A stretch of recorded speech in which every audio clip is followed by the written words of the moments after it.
Chapter हमने नहीं छोड़ा, सारे चैप्टर हिंदी के समाहित किए हैं, इवन साहित्य तक। पहला क्वेश्चन आपके स्क्रीन पर है, अपने आप की तैयारी पर रखिएगा। पहला क्वेश्चन आपके स्क्रीन पर है, बहुत शून्य से दोस्तों। देखिए एक एक चैप्टर गिनाता हूं आपको। जिनका उच्चारण स्वरूप, यानी जिनका उच्चारण जो होता है, उनका जो स्वरूप होता है, उनका रूप होता है, वो स्वतंत्र होता है। तो कहते हैं कि जिनका उच्चारण स्वतंत्र रूप से होता है और जो व्यंजन के उच्चारण में सहायक होते हैं, तो दोस्तों वो क्या कहलाते हैं? वो कहलाते हैं स्वर कहलाते हैं। अब संज्ञा क्या है? संज्ञा वो है, noun is a name of a person place, किसी वस्तु स्थान या उसके नाम को हम संज्ञा कहते हैं। आपने खूब पढ़ के रखा है ना। संज्ञा तीन प्रकार की प्रमुख रूप से, व्यक्तिवाचक, जातिवाचक और भाववाचक। व्यंजन वो है जो स्वरों की सहायता से बोला जाता है, इनकी संख्या 33 है। क्या है? 33 है क्या दोस्तों? बहुत बढ़िया। स्वर क्या है? जो स्वतंत्र रूप से, जो इसका आंसर है। और विसर्ग क्या है दोस्तों? कमेंट बॉक्स में बताइएगा। बहुत बढ़िया। अगला क्वेश्चन सेकंड नंबर आपके स्क्रीन पर ये रहा, जल्दी से करेंगे आंसर। जवाब क्या होगा हर क्वेश्चन के लिए, जैसे जैसे वीडियो बढ़ेगी वैसे वैसे स्पीड बढ़ेगी इस वीडियो की। चलिए देखिए, वह संज्ञा या सर्वनाम पद जो क्रिया करने वाले का बोध करवाता है दोस्तों, उसे क्या कहेंगे? देखो दोस्तों, दो चीजें हमेशा याद रखो, हिंदी को पढ़ने के लिए ना बड़ा एकदम से प्यार से पढ़िए।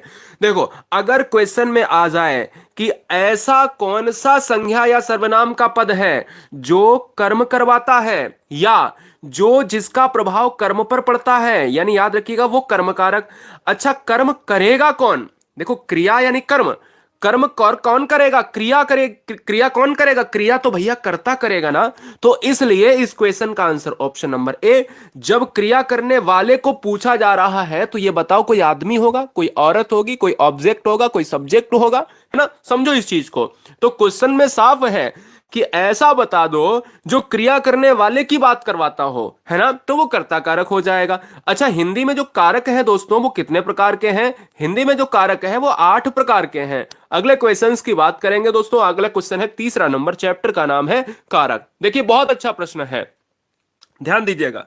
क्वेश्चन आपसे कहता है निम्न विकल्पों में आपको एक कारक छांटना है जिसका नाम है अपादान कारक। बहुत बढ़िया तरीके से, क्या बात है, बहुत तेजी से आप आंसर कर रहे हो, मजा आ रहा। तेज गति से करिएगा आंसर। देखो, मोहन ने पत्र लिखा, क्या हो जाएगा? अरे पत्र किसने लिखा? कर्ता कारक है भैया, कोई कर्ता ही काम कर रहा है। मोहन इंपॉर्टेंट है, कर्ता ने आया है, हम आंखों से देखते हैं। अच्छा, जो से आया है तो अपादान हो सकता है, लेकिन नहीं होगा। क्यों नहीं होगा?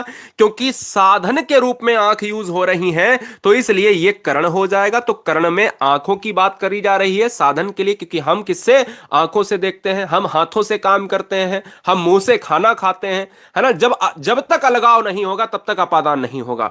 बिल्ली बस से कूद पड़ी, यही दोस्तों आंसर है। देखो, सा इसमें भी आया, सा इसमें भी आया। फर्क इतना है कि बिल्ली पहले बस में थी दोस्तों, अब जो है वो कूद पड़ी, अलगाव हो गया उससे, बस से। तो अलग हो रही चीजें अपादान कारक होती हैं। यहां पर दोस्तों आंसर सी हो जाएगा। अगला क्वेश्चन, वर्ण तालिका के अनुसार ह्रस्व और दीर्घ एंड प्लुत स्वर क्या है? कमेंट कीजिएगा, स्वागत है आप सभी का। देखिए दोस्तों, वर्ण तालिका के अनुसार ह्रस्व, दीर्घ और प्लुत क्या है? अगर आप बात करते हो ह्रस्व की, अगर आप बात करते हो ह्रस्व की, अगर आप बात करते हो दीर्घ की, अगर आप बात करते हो प्लुत की, ये तीन चीजें दोस्तों, ये तीन चीजें हैं, ये आपकी क्या है? ये है स्वर हैं। और ये स्वर क्या है? मैंने आपको बताया कि स्वर ह्रस्व होते हैं, 4 होते हैं। जैसे आप 4 की बात करोगे, छोटा प्लुत कहलाता है। तो फिलहाल ये होते हैं सारे स्वर, इसलिए इस क्वेश्चन का आंसर ए हो जाएगा। अगला क्वेश्चन स्क्रीन पर ताल ठोक कर, चकाचौंध कैसा शब्द है? बताइएगा, बताइए दोस्तों आंसर क्या होगा।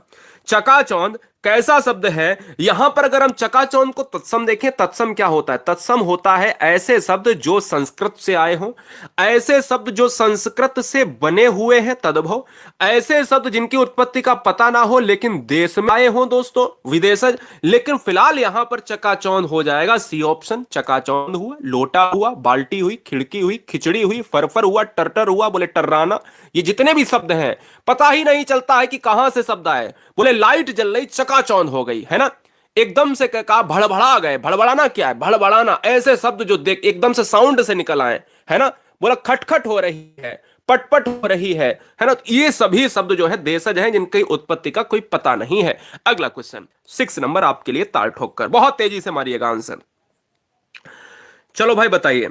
देखो क्वेश्चन नंबर 6 आपके स्क्रीन पर है। आपसे कहता है दोस्तों, कौन बच्चा कह रहा सर चौथा क्वेश्चन की बात करें, क्या दिक्कत है?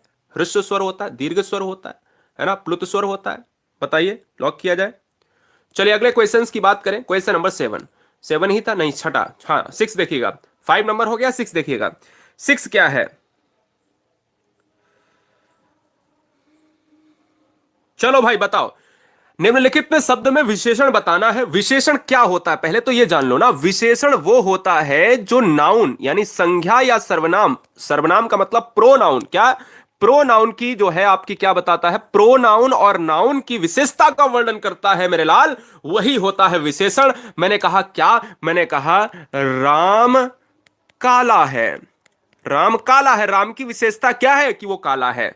अगर मैं कह दूं राम नीला कोट पहना है, तो ये क्या राम की विशेषता होगी? नहीं, उस कोट की विशेषता होगी कि कोट कैसा है दोस्तों, नीला है। इसलिए इस क्वेश्चन का जो आंसर है ऑप्शन नंबर बी हो जाएगा, है ना। महिमा बनारसी साड़ी पहने हैं, तो साड़ी की विशेषता है कि वो कैसी है, बनारसी, तो इसलिए बनारसी क्या हो जाता है, विशेषण हो जाता है। अगला क्वेश्चन है 7 नंबर, बहुत बढ़िया।